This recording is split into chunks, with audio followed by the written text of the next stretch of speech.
Assalamualaikum warahmatullahi wabarakatuh. Alhamdulillahirabbil alamin wa bihi nasta'inu ala umuri dunya waddin. Wassalatu wassalamu ala asyrofil anbiya'i wal mursalin wa ala alihi wa sahbihi wa barik wasallim. Yang terhormat Ibu Kepala Sekolah SMA Negeri 3 Cikampek, yang terhormat Ibu Bapak Guru serta staf Tata Usaha SMA Negeri 3 Cikampek, dan teman-teman yang saya banggakan. Pertama-tama, marilah kita semua panjatkan puja dan puji syukur atas kehadiran Allah Subhanahu wa Ta'ala. Sebab dengan rahmat Allah kita semua senantiasa berkumpul kembali dalam rangka kegiatan milenial Smart Friend Ramadan. Salawat serta salam semoga terlimpah curah kepada junjungan Nabi besar Muhammad Sallallahu Alaihi Wasallam, kepada keluarganya, para sahabatnya, dan kita sebagai umatnya. Semoga kita mendapatkan syafaat beliau. Amin ya rabbal alamin. Para hadirin serta teman-teman yang saya banggakan, izinkan saya selaku MC untuk membacakan susunan acara pada hari ini.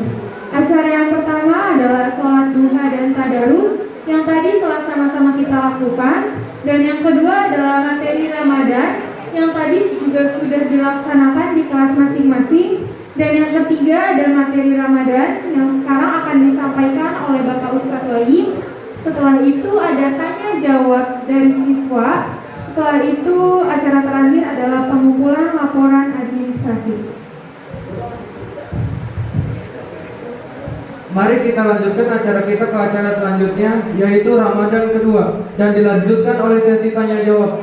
Pemateri kita kali ini adalah Bapak Ustadz Wahim. Kepada yang terhormat kami persilakan, Pak.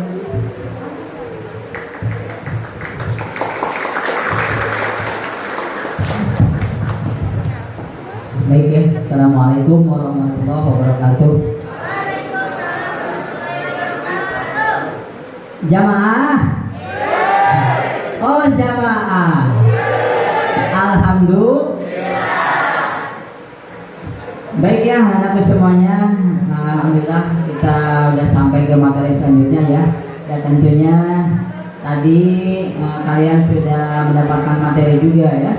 Yang alhamdulillah kita bisa hadir semua ya. Baik ya anak-anakku semuanya, yang belakang kelihatan ya, kedengaran ya, sama ya. Oke. Bismillahirrahmanirrahim. Alhamdulillah, alhamdulillahirabbil alamin wa bihi nasta'inu ala umuri dunya waddin, wassalatu wassalamu ala asyrofil anbiya'i wal mursalin wa ala alihi wa ashabihi ajma'in. Amma ba'd. Yang terhormat ya, Ibu Wangasek ya, Ibu Jera Puspita SPD, dan juga Pak Grandis, mangga ya, dipersilakan masuk, dan juga pengatur acara ya dari Ramah Sinta ya, alhamdulillah bisa memberikan waktunya. Pak Kiai Anwar silakan nanti bagi-bagi. Dan yang saya hormati, saya cintai, maksudnya ya anak-anak semuanya, alhamdulillah kita di sekarang ini sudah puasa yang ke-4 ya. Mudah-mudahan kita semua sampai tuntas. Amin ya robbal alamin. Sedikit Bapak akan mungkin mengulas atau terkait yang tadi materinya, yaitu Idul Fitri ya. Idul Fitri ini merupakan sholat yang dikatakan sunnah, tetapi sunnahnya ini lebih diutamakan atau muakkad ya, yang tentunya ini dikerjakan secara berjamaah. Ada yang di lapangan kalau masjidnya tidak memadai ya, atau di masjid yang sekiranya memadai. Nah, kemudian rakaatnya 2 rakaat. Yang pertama takbirnya rakaat pertama yaitu 7 kali ya, betul tidak? Betul. Yang kedua rakaatnya takbirnya yang 5 ya, dengan membaca Subhanallah walhamdulillah wala ilaha illallah wallahu akbar ya. Hafal semua ya? Yang kayak gitu mah hafal ya, pasti. Bapak akan memberikan pertanyaan, ya. Siapa nih yang siap? Angkat tangan ya. Pertanyaannya gimana nih? Pertanyaannya terkait sholat id. Sholat id, ya, sholat id. Apakah yang dimaksud dengan sholat id? Ada yang tahu? Ya apa?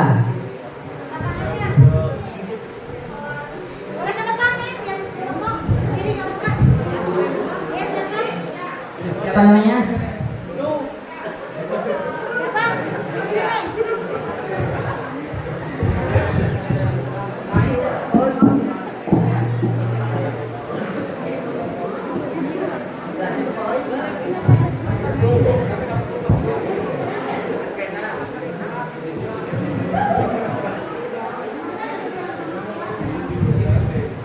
Izin memperkenalkan, nama saya Alisa Wadariahya dari kelas 10 MIPA 4. Izin menjawab pertanyaan dari Bapak tadi, apa itu sholat Idul Fitri?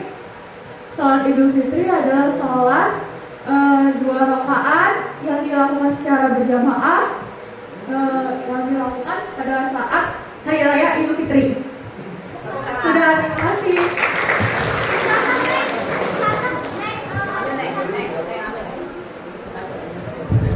Tolong dicatat itu pembawa acara. Namanya tadi siapa? Anissa. Alisa. 10 MIPA 4. Oke, catat. Sugana kada menang door prize. Terima kasih ya. Pertanyaan satu. Nah sekarang Bapak ingin ada pertanyaan dari kalian. Silakan yang berani angkat tangan. Ayo nanti dapat hadiah ya. Barangkali ada pertanyaan dari kalian. Apa Bapak tanya lagi?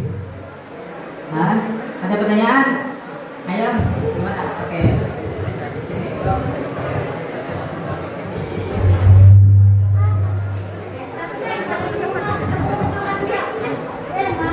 Pak. Assalamualaikum warahmatullahi wabarakatuh. Nama saya Faris Zohar. Saya dari kelas 10 MIPA 4. Izin bertanya, Pak. Kira-kira kalau sholat Idul Fitri kan boleh di mana aja gitu ya Pak? Kalau sholatnya di rumah boleh nggak Pak? Kan kalau di lapangan boleh, di jalan boleh, di masjid boleh. Kalau di rumah boleh nggak ya Pak?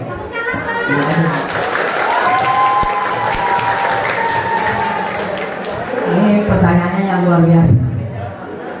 Pertanyaan yang luar biasa ya. Ini di sini tidak hanya saya saja ya, ada Pak Anwar juga. Ketika saya lempar ke Pak Anwar, ya berarti Pak Anwar yang jawab. Boleh dari Pak Anwar jawab dulu. Tidak apa-apa, kita berdua saja. Ada pertanyaan boleh tidak misalnya, yang tidak boleh berarti yang tidak sholat.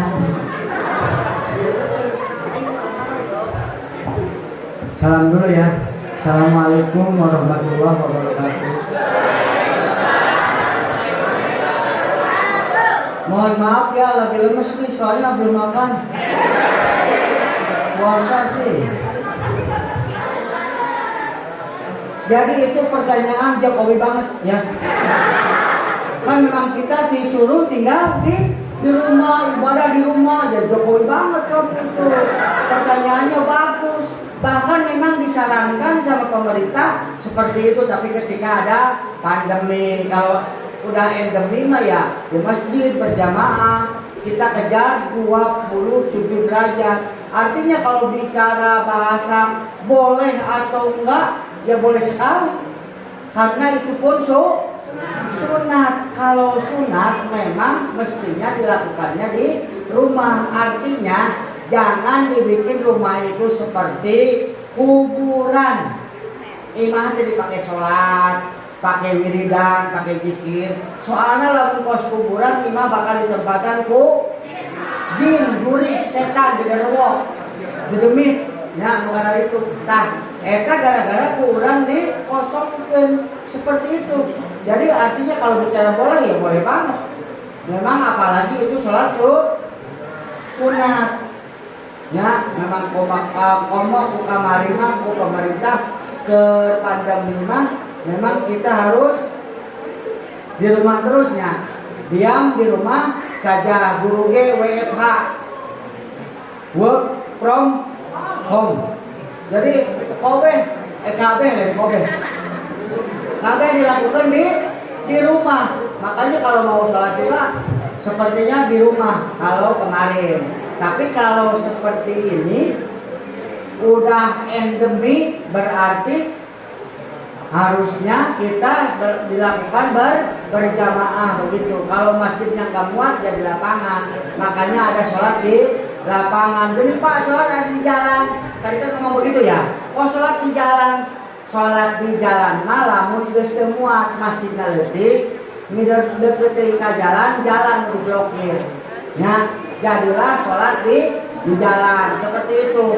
Itu artinya sama dengan sholat di masjid karena dilakukan berjamaah. Kalau di rumah ya sendiri berarti sholatnya munfarid. Gitu doang bedanya. Ya. Jadi artinya boleh. Sok yang lain biar tabahot. Baik ya, terima kasih Pak Kiai Anwar yang sudah menjawab yang tentunya boleh ya. Tapi ketika boleh saya juga jadi pertanyaan juga. Ini gimana yang jadi khotibnya ya gitu ya. Ada pertanyaan gitu nggak? Kalau sendiri, ya masih ada pertanyaan gitu nggak? Kalau sendiri, kan sholat itu biasanya kan ada khutbah, Kurang panjang jawabnya. Nah nanti, berarti kan nanti sendiri yang jadi khotibnya. Ini diborong sendiri ya. Nah, tapi bukan berarti dilarang ya, boleh kata Pak Kiai Anwar ya. Kemudian siapa lagi nih? Nah, ada pertanyaan apa lagi nih? Kayaknya ada pertanyaan yang terpendam nih, saya tahu. Siapa yang mau nanya? Ayo, jangan malu-malu. Ayo.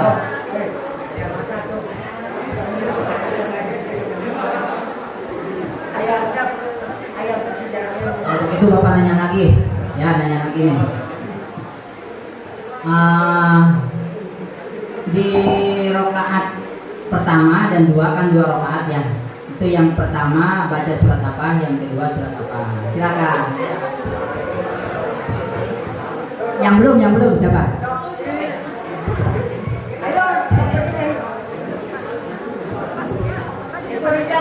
Sebentar.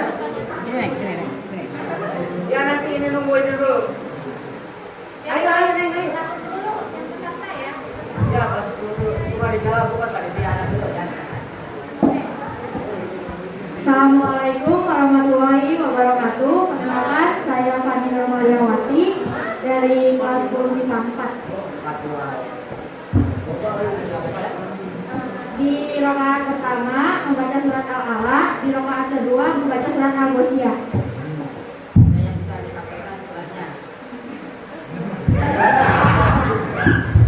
Baik, terima kasih tepuk tangannya. Ada yang bisa baca? Yang hafal, angkat tangan. Yang hafal surat Al-Alaq. Ada? Oke, sini, cepet. GPL. Gak pakai lama. Ayo, yang siapa itu? Nah, siapanya aja dulu kalau syukur apa semua. Oke.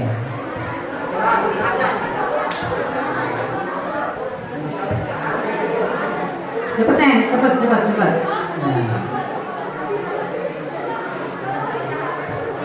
Nah ini diharap nanti kalian ketika sudah tahu surat-suratnya kalian coba untuk kalian menghafal dari sekarang ya, dengan mengatakan harus menjadi 5 menit sih.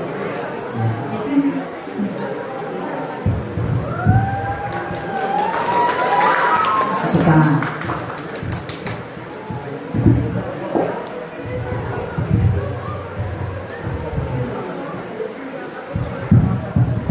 A'udzu billahi minasyaitonir rajim. Bismillahirrahmanirrahim. Sabbihisma rabbikal a'la alladzi khalaqa fasawwa walladzi qaddara fahada أخرج المرعى وجعله غثاء أحوى سنقرئك فلا تنسى إلا ما شاء الله إنه يعلم الجهر وما يخفى ونيسرك لليسرى فذكر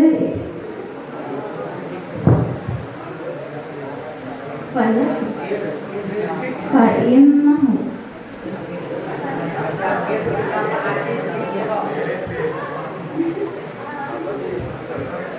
بسم الله الرحمن الرحيم سبح اسم ربك الأعلى الذي خلق فسوى والذي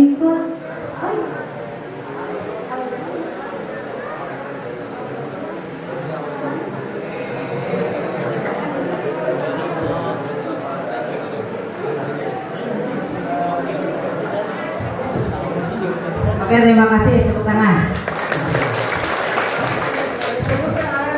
Namanya siapa nih? Ya? Siti Malina ya. Oke lah, nggak apa-apa. 10 kapan? Oke, nggak apa-apa ya. Yang penting kita mentalnya ada dulu ke depan ya. Yang penting. Oke, nanti tinggal kadang-kadang dirobos. Oke, yang lain ada pertanyaan juga? Ada pertanyaan juga? Ya, silakan. Silakan.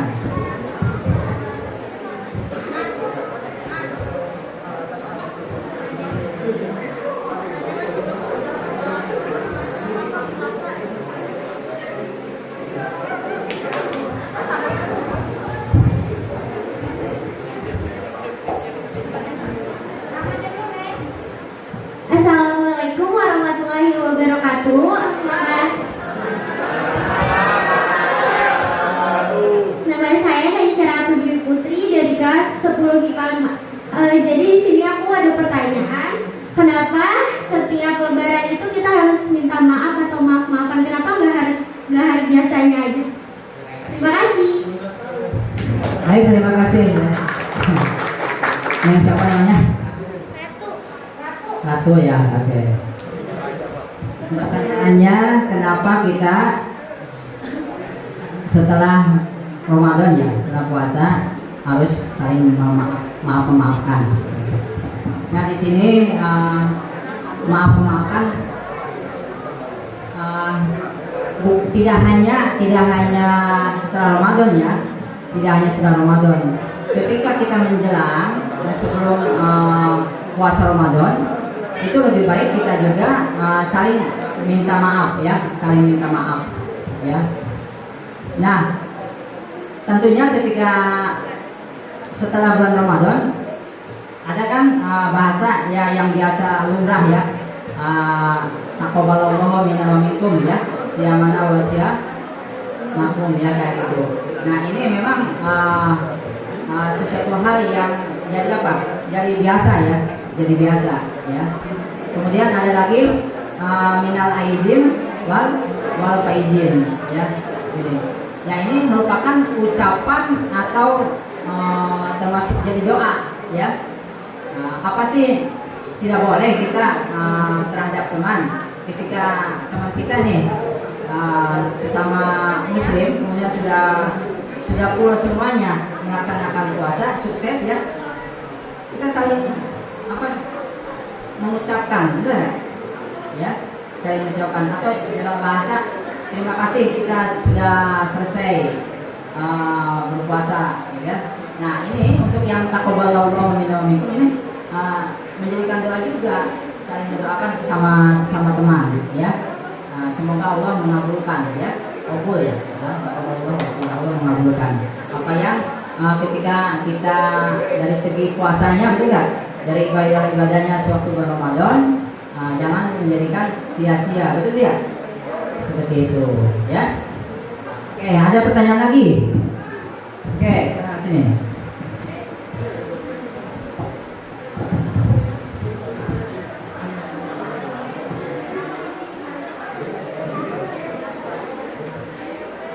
Assalamualaikum warahmatullahi wabarakatuh. Perkenalkan, nama saya Vina Destarula dari kelas 10 IPA 2. Pak, saya mau bertanya, lantas kenapa Idul Fitri disebut Lebaran? Terima kasih. Assalamualaikum warahmatullahi wabarakatuh. Ya, terima kasih pertanyaannya. Kenapa Idul Fitri disebut Lebaran? Pasti yang mana? Oh, dijawabnya Lebaran. Ya, bebas saja. Gue barangkali ada pertanyaan dari jawaban dari Pangal. Buya juga boleh. Juga Buya dulu.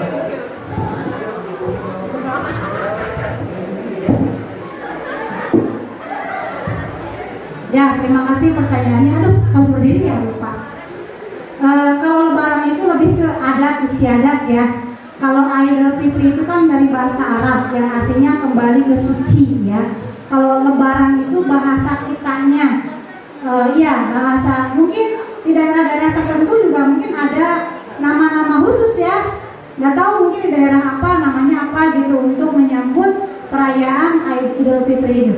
Kalau Idul Fitri itu kan internasional, ya, ya semua mengenal Idul Fitri itu perayaan Muslim ya, perayaan hari raya umat Islam seluruh dunia pasti mengenal Idul Fitri. Kalau Lebaran mungkin orang Amerika nggak tahu apa itu Lebaran, ya. Orang Inggris juga nggak tahu Lebaran cuma ada di Indonesia. Jadi itu tradisi aja, budaya saja, nama saja, bukan sesuatu yang apa namanya sama, tidak ya. Itu hanya istilah aja, sebutan saja suatu hari raya yang biasa dilaksanakan di Indonesia. Istilah lainnya adalah Lebaran, tradisi saja gitu kan. Kenapa Lebaran? Karena banyak tradisi yang dilakukan. Misalnya ya, waktu Miss masih kecil itu ingat banget ya. Kalau mau menjelang 1 minggu menjelang hari raya itu ya, suka apa? Antar, tahu antar? Yang ngasih rantang isinya daging, kentang, bihun, ingat gak? Nah, itu setiap yang ngasih antar itu pulangnya suka dikasih uang, bener gak? Masih ada yang suka merasakan sekarang? Udah enggak, jarang sekarang ya. Nah, tapi ada. Nah, itu adalah tradisi luhur turun temurun. Fungsinya apa? Untuk silaturahmi, kekeluargaan, ya berbagi seperti itu fungsinya. Tapi tradisi saja, tidak diharuskan, tidak diwajibkan. Kayak kita nanti kan akan mengadakan rantang cinta ya. Itu rantang cinta itu suatu amalan yang sangat baik di bulan suci. Ketika kita berbagi, beramal itu baik. Tapi tidak harus, tidak wajib. Karena kalau wajib nanti bagaimana kalau yang tidak punya ya, seperti itu. Nah, ini mohon maaf Pak Wahim, tadi ada desas-desus pertanyaan di kantor ya dari anak-anak OSIS, ada yang ingin menanyakan. Miss katanya kalau puasa boleh nggak pacaran? Itu katanya ya. Ya, tadi ada pertanyaan seperti itu. Kira-kira jawabannya boleh tidak?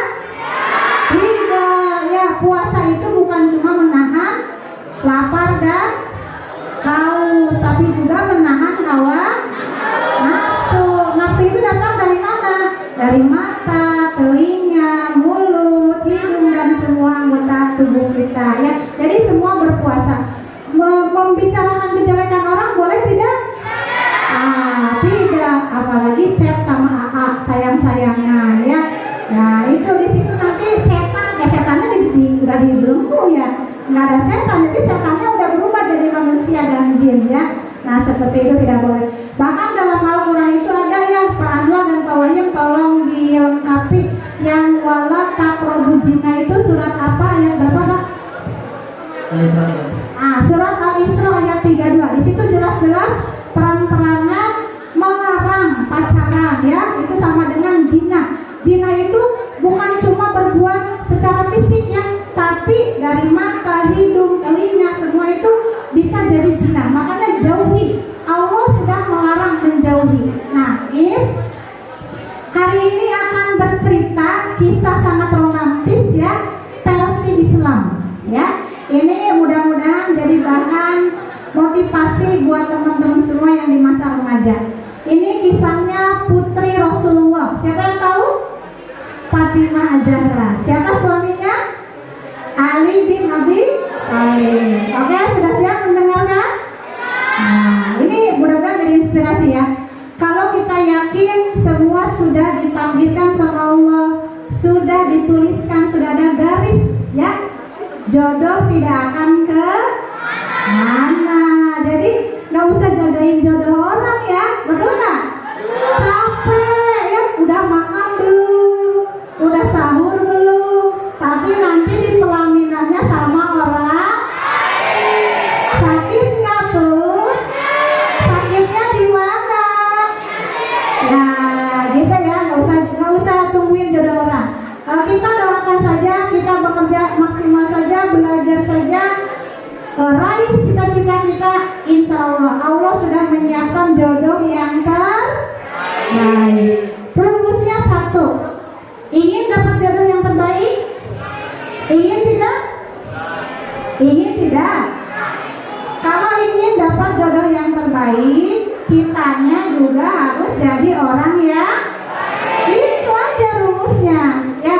Berarti kita sesuai dengan Allah jodohkan. Allah akan menjodohkan sesuai apa yang kita lakukan, apa yang menjadi karakter diri kita sendiri ya. Misalkan ceritakan kisah Ali bin Abi Thalib melamar Fatimah putri Rasulullah ya. Kisah cinta yang sudah terpendam sejak lama ya. Kisah cintanya sangat terjaga kerahasiaannya dalam kata, sikap, dan ekspresi mereka. Bahkan konon setan pun tak bisa mengendusnya ya. Mereka bisa menjaga izah mereka hingga Allah telah menghalalkannya. Ali bin Abi Thalib adalah sepupu dan salah satu sahabat istimewa di mata Rasulullah SAW. Selain beliau tinggal langsung bersama Rasulullah, dia juga seorang pemberani yang pernah menggantikan posisi tidur Rasulullah di saat hijrah, dan juga seorang mujahid perang yang gagah ya. Sementara Fatimah putri Rasulullah SAW yang taat ya, penyayang dan sangat peduli pada Rasulullah, selalu ada di samping ayahnya dalam setiap kisah perjuangan sang ayah ya, ketika ayahnya membumikan nilai-nilai Islam di tengah kafir Quraisy. Ali sudah menyukai Fatimah sejak lama. Kecantikan putri Rasulullah ini tak hanya jasmaninya saja, kecantikan rohaninya melintasi batas hingga langit ketujuh. Kendalanya adalah perasaan rendah dirinya. Apakah mampu ia membahagiakan putri Rasulullah dengan keadaannya yang serba terbatas? Demikian kira-kira perasaan yang ada pada Ali saat itu. Pada suatu ketika, Fatimah dilamar oleh seorang laki-laki yang selalu dekat dengan Nabi ya, yang telah mempertaruhkan kehidupannya, harta dan jiwanya untuk Islam, menemani perjuangan Rasulullah sejak awal-awal risalah ini. Dialah Abu Bakar As-Siddiq ya. Entah kenapa mendengar berita ini Ali terkejut dan tersentak. Jiwanya merasa hal ini sesuatu yang jelek di hatinya gitu ya. Yang ia pun tak mengerti. Ali merasa diuji karena terasa apalah dirinya jika dibanding dengan Abu Bakar As-Siddiq ya, kedudukannya di sisi Nabi. Ali merasa belum apa-apa, belum ada apa-apanya bila dibanding dengan perjuangannya dalam menyebarkan risalah Islam. Entah sudah berapa banyak tokoh-tokoh bangsawan dan saudagar Mekah yang masuk Islam karena sentuhan dakwahnya Abu Bakar. Ya, sebutlah Utsman, Abdurrahman bin Auf, Talha, Jubair, Sa'ad bin Abi Waqqas, Mus'ab, dan lain-lain. Ini yang tak mungkin dilakukan oleh anak-anak seperti Ali. Tak sedikit juga para budak yang dibebaskan oleh Abu Bakar. Sebutlah Bilal bin Rabah, Khabab, keluarga Yasir, Abdullah ibnu Mas'ud. Dari sisi finansial, Abu Bakar seorang saudagar, tentu akan lebih bisa membahagiakan Fatimah. Sementara Ali hanya pemuda miskin dari keluarga miskin. Melihat dan memperhitungkan hal ini, Ali ikhlas dan bahagia jika Fatimah bersama Abu Bakar, meskipun ia tak mampu membohongi rasa-rasa dalam hatinya yang ia sendiri tak mengerti. Apakah mungkin itu yang namanya cinta? Namun ternyata lamaran Abu Bakar ditolak oleh Fatimah, sehingga hal ini menumbuhkan kembali harapannya. Ali kembali mempersiapkan diri, berharap dia masih memiliki kesempatan itu. Namun ujian bagi Ali belum berakhir. Setelah Abu Bakar mundur, muncullah laki-laki nan gagah perkasa dan pemberani. Seseorang yang dengan masuk Islamnya mengangkat derajat kaum muslimin. Seorang laki-laki yang membuat setan berlari takut dan musuh-musuh Allah bertekuk lutut. Seorang yang diberi gelar Al-Faruq, ya, dialah Umar ibnu Al-Khattab, ya. Pemisah antara kebenaran dan kebatilan juga datang melamar Fatimah.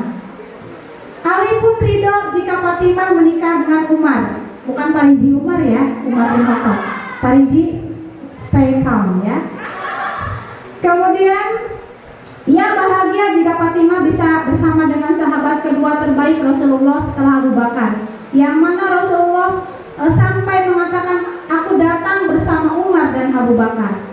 Namun kemudian Ali pun semakin bingung karena ternyata lamaran Umar pun ditolak. Tolak ya, dua yang ditolak. Setelah itu menyusul Abdurrahman bin Auf, ya.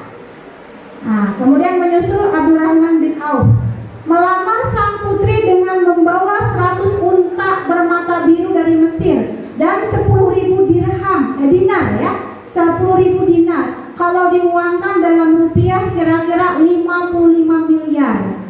Wah, kalau kamu kan udah semua nolak ya pasti ya. Ya, 55 miliar ditolak gak? Najwa tolak kok 55 miliar. Yo cicing wae, oke, cina yes, ayam yes ya, udah yes lagi tambah ya. Nah, kemudian akan tetapi kekhawatiran Ali bin Abi Thalib belum berakhir sampai di sini, karena ternyata sahabat yang lain pun tadi ya, mohon maaf. Nah, dan lamaran bermiliar-miliar itu pun ternyata ditolak juga. 3, cenah ditolak 2 ya. Akan tetapi kekhawatiran Ali bin Abi Thalib belum berakhir sampai di sini, karena ternyata sahabat yang lain pun melamar sang Ajahra. Ya, ada yang melamar lagi, Utsman bin Affan. Ya, melamar lagi yang keempat. Utsman bin Affan pun memberanikan dirinya melamar sang putri dengan mahar seperti yang dibawa oleh Abdurrahman bin Auf. Abdurrahman bin Auf itu adalah orang terkaya. Boleh bertanya ke Pak Anwar dan Pak Wahyu ya. Saking kaya-kayanya udah nggak ternilai. Semua fakir miskin dia santunin. Dia nggak mau kaya, tapi sama Allah dikasih kaya terus-terus ya. Kayanya nggak habis-habis. Kemudian tadi sampai ada lagi yang melamar ya. Utsman bin Affan pun memberanikan dirinya melamar sang putri dengan mahar seperti yang dibawa oleh Abdurrahman bin Auf. Hanya ia menegaskan kembali bahwa kedudukannya lebih mulia dibanding Abdurrahman bin Auf karena ia terlebih dulu sudah masuk Islam. Tidak disangka, tidak diduga, ternyata Rasulullah pun menolak lamaran Utsman bin Affan. Ditolak ya, udah 4 orang yang ditolak. Mengapa bukan engkau saja yang mencobanya kawan? Seru sahabat Ali. Mengapa engkau tak mencoba melamar Fatimah? Aku punya firasat engkaulah yang ditunggu-tunggu baginda Nabi. Aku? Tanyanya tak yakin. Iya, engkau wahai saudaraku. Aku hanya pemuda miskin. Apa yang bisa aku andalkan? Sahabatnya pun menguatkan. Kami di belakangmu kawan. Itu sahabat ya. Akhirnya Ali bin Abi Thalib pun memberanikan diri menjumpai Rasulullah untuk menyampaikan maksud hatinya, meminang putri Nabi untuk jadi istrinya. Awalnya beliau hanya duduk di samping Rasulullah dan lama tertunduk diam, hingga Rasulullah bertanya, "Wahai putra Abu Thalib, apa yang kau inginkan?" Sejenak Ali terdiam, dan dengan suara bergetar ia pun menjawab, "Ya Rasulullah, aku hendak meminang Fatimah." Mendengar jawaban Ali ini, beliau Rasulullah tidak terkejut. "Bagus, wahai ibnu Abu Thalib. Beberapa waktu terakhir ini banyak yang melamar putriku, tetapi ia selalu menolaknya. Oleh karena itu, tunggulah jawaban putriku." Menurut jawaban dari Rasulullah, ya. Kemudian Rasulullah meninggalkan Ali dan bertanya kepada putrinya. Ketika ditanya, Fatimah hanya terdiam, ya. Dan Rasulullah menyimpulkan bahwa diamnya Fatimah pertanda kesetujuannya, ya. Rasulullah kemudian mendekati Ali dan bersabda, "Apakah engkau memiliki sesuatu yang engkau jadikan mahar, wahai Ali?" Ali menjawab, "Orang tuaku yang menjadi penebusnya untukmu ya Rasulullah. Tak ada yang aku sembunyikan darimu. Aku hanya memiliki seekor unta untuk membantuku menyiram tanaman, sebuah pedang dan sebuah baju jirah dari besi." Dengan tersenyum Rasulullah bersabda, "Wahai Ali, tidak mungkin engkau terpisah dari pedangmu, karena dengannya engkau membela diri dari musuh-musuh Allah, dan tidak mungkin juga engkau berpisah dengan untamu, karena engkau butuhkan untuk membantumu mengairi tanamanmu. Aku terima mahar baju besimu, jualah dan jadikan sebagai mahar untuk putriku. Wahai Ali, engkau wajib bergembira, sebab Allah sebenarnya sudah lebih dahulu menikahkan engkau di langit sebelum aku menikahkan engkau di bumi." Diriwayatkan oleh Ummu Salamah radhiyallahu anha. Ali bin Abi Thalib menjual baju besi dengan harga 400 dirham dan menyerahkan uang tersebut kepada Rasulullah. Dan Nabi pun membagi uang tersebut ke dalam 3 bagian. Satu bagian untuk kebutuhan rumah tangga, satu bagian untuk wewangian, dan satu bagian lagi dikembalikan kepada Ali bin Abi Thalib sebagai biaya untuk jamuan makan untuk para tamu yang menghadiri pesta. Setelah segala-galanya siap, dengan perasaan puas dan hati gembira, dan disaksikan oleh para sahabat Rasulullah mengucapkan kata ijab kabul pernikahan putrinya. Kemudian Nabi Shallallahu Alaihi Wasallam bersabda, "Sesungguhnya Allah Azza wa Jalla memerintahkan aku untuk menikahkan Fatimah putri Khadijah dengan Ali bin Abi Thalib. Maka saksikanlah, sesungguhnya aku telah menikahkannya dengan mas kawin 400 dirham, ya, dan Ali ridho menerima mahar tersebut. Maka menikahlah Ali dengan Fatimah. Pernikahan mereka penuh hikmah walau diarungi di tengah kemiskinan. Bahkan disebutkan oleh Rasulullah sangat terharu melihat tangan Fatimah yang kasar karena harus menepung gandum untuk membantu suaminya. Dan malam harinya setelah dihalalkan oleh Allah Subhanahu wa taala, terjadilah dialog yang sangat menggetarkan dalam suatu riwayat, ya. Dalam suatu riwayat dikisahkan bahwa suatu hari setelah keduanya menikah, Fatimah berkata kepada Ali, "Maafkan aku karena sebelum menikah denganmu, aku pernah satu kali merasakan jatuh cinta kepada seseorang.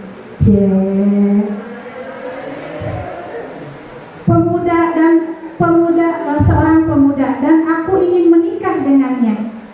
Ali pun bertanya,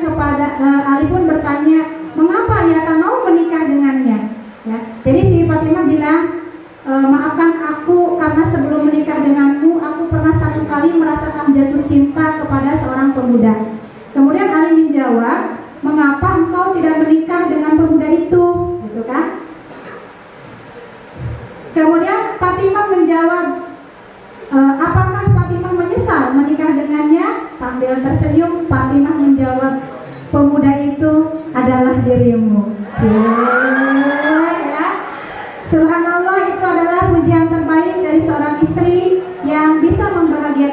suaminya. Ali dan Fatimah saling mencintai karena Allah. Mereka mencintai dalam diam, menjaga cintanya, dan Allah satukan dalam ikatan suci pernikahan. Masya Allah ya. Semoga kisah ini bisa menginspirasi ya. Kalau insya Allah pada jodohnya tidak akan ke mana. Jadi nggak usah jagain jodoh orang ya. Itu saja, terima kasih. Maka kembali ke dapur. Tepuk tangannya mana dong?